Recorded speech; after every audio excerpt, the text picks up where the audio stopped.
మరోవైపు అన్నా డిఎంకేలో కూడా విజయ్కు మద్దతు తెలపాలన్న ఒక బలంగా ఒక వర్గం భావిస్తోంది. ఇందులో భాగంగా షణ్ముఖం నేతృత్వంలో దాదాపు 35 మంది ఎమ్మెల్యేలు ప్రత్యేకంగా సమావేశమైనట్లుగా కూడా తెలుస్తోంది. ఎందుకంటే టీవీకే పార్టీలో సీనియర్ నేత గతంలో మాజీ అన్నా డిఎంకే ప్రధాన కార్యదర్శిగా ఉన్న సెంగోత్తయ్యన్ పూర్తిగా ఒక వ్యూహాత్మకంగా ముందుకు వెళ్తున్నారు. ఆయనకు అన్నా డిఎంకేలో ఉన్న పరిచయాల్లో భాగంగా ప్రస్తుతం దాదాపు అందరు ఎమ్మెల్యేలతో కూడా సత్సంబంధాలు ఉన్నాయి. ఈ నేపథ్యంలో అన్నా డిఎంకే నుంచి ఎమ్మెల్యేలు టీవీకేకి మద్దతు తెలిపేందుకు వాళ్ళు ఆసక్తిగా ఉన్నట్లుగా కూడా తెలుస్తోంది. అయితే వర్మ ఇప్పుడు ఒకవేళ నిజంగా మీరు అన్నట్టుగా 35 మంది అన్నా డిఎంకే వాళ్ళలోంచి వెళ్ళాలి అంటే కనీసం సగం వెళ్ళాలి కదా, లేకపోతే మళ్ళీ వాళ్ళు డిస్క్వాలిఫికేషన్ ఎదుర్కొనే అవకాశాలు ఉంటాయి కదా. అంటే ఆ రకమైనటువంటి 15 మంది 30 మంది 20 మంది అని వెళ్ళే అవకాశాలు అంటే మొగ్గు చూపిస్తున్నారా టీవీకే మీద, విజయ్ మీద?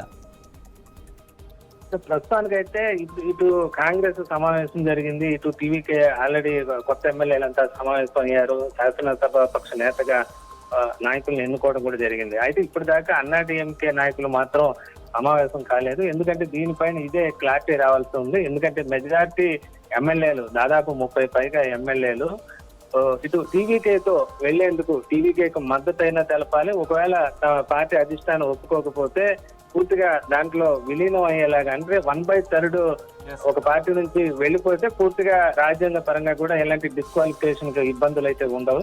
ఆ రకంగా కూడా వాళ్ళు ఆలోచిస్తున్నట్లుగా కూడా తెలుస్తోంది. అయితే దీనిపైన మరింత క్లారిటీ రావాల్సిన పరిస్థితి అయితే ఉంది. ఎందుకంటే ఇప్పుడు అన్నా డిఎంకేలో ఒక రకమైన ఆందోళన నెలకొంది. ఎందుకంటే ఇప్పుడు ప్రధాన ప్రతిపక్షంగా డిఎంకే ఉంది. ఒకవేళ రేపు మళ్ళీ ఎలక్షన్ సమయానికి ప్రభుత్వ వ్యతిరేకత అంతా మళ్ళీ డిఎంకేకి ఉపయోగపడే అవకాశం ఉంది. కాబట్టి అన్నా డిఎంకే పూర్తిగా వచ్చే ఎన్నికలకు బలహీనం అయిపోతుందన్న ఆందోళన కూడా ఆ పార్టీలో ఉంది. దీనికి తోడు నాయకత్వ లేమి కూడా ఆ పార్టీని ఇబ్బంది పడుతోంది.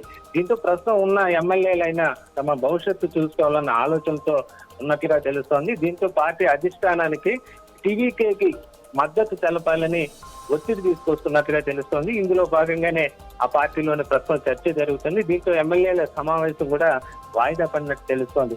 మొత్తం మీద విజయ్కి అయితే ఎలాంటి ఇబ్బంది లేని పరిస్థితి, తన మాత్రం ఎవరిని కూడా అడిగే అవసరం లేకుండా అటు కాంగ్రెస్ కానీ, ఇటు వామపక్షాలు కానీ, ఇటు వీసీకే లాంటి పార్టీలు కానీ, సింగిల్ డిపాజిట్ ఉన్న ఎమ్మెల్యేలు కానీ, చిన్న చితక పార్టీలు కానీ, ఇటు అన్నా డిఎంకే కానీ, ఇటు అన్ని పార్టీలు కూడా విజయ్కు మద్దతు ఇచ్చేందుకు ముందుకు వస్తుండటంతో ఇంకా ప్రభుత్వ ఏర్పాటుకైతే ఎలాంటి ఇబ్బందులు లేని పరిస్థితి అయితే ఉంది. అయితే ఆప్షన్ మాత్రం ప్రస్తుతం విజయ్ దగ్గరే ఉందని చెప్పి, ఎందుకంటే అతను కేవలం 10 ఎమ్మెల్యేల మద్దతు మాత్రమే కావాలి. దీంతో ఇటు కాంగ్రెస్, వీసీకే, ఇటు ఉభయ కమ్యూనిస్టు పార్టీలు వచ్చినట్టు సరిపోతుంది. లేదా పిఎంకే, అన్నా డిఎంకే మద్దతులో ఉన్న పిఎంకే కూడా 4 ఎమ్మెల్యేలు ఉన్నాయి. కాబట్టి ఒకవేళ ఆ పార్టీ కూడా చేరితే ఆ సంఖ్య మరింత పెరిగే అవకాశం ఉంది. ఒకవేళ అన్నా డిఎంకే మద్దతు పలికితే మరి కాంగ్రెస్ మద్దతు అవసరం లేని పరిస్థితి ఉంటుంది. మొత్తం మీద ఒక కన్ఫ్యూజన్, ఇంకా పొలిటికల్ ఉత్కంఠ అయితే ప్రస్తుతం తమిళనాడులో కొనసాగుతుందని చెప్పొచ్చు. ఏదేమైనప్పటికీ ప్రస్తుతం రేపు ప్రమాణ స్వీకారానికి అయితే ప్రస్తుతం మద్దతు అవసరం లేని పరిస్థితి అయితే ఉంది. ప్రస్తుతానికైతే ఆయన ముఖ్యమంత్రిగా ప్రమాణ స్వీకారం చేయడానికి అయితే ఎలాంటి ఇబ్బంది లేదు.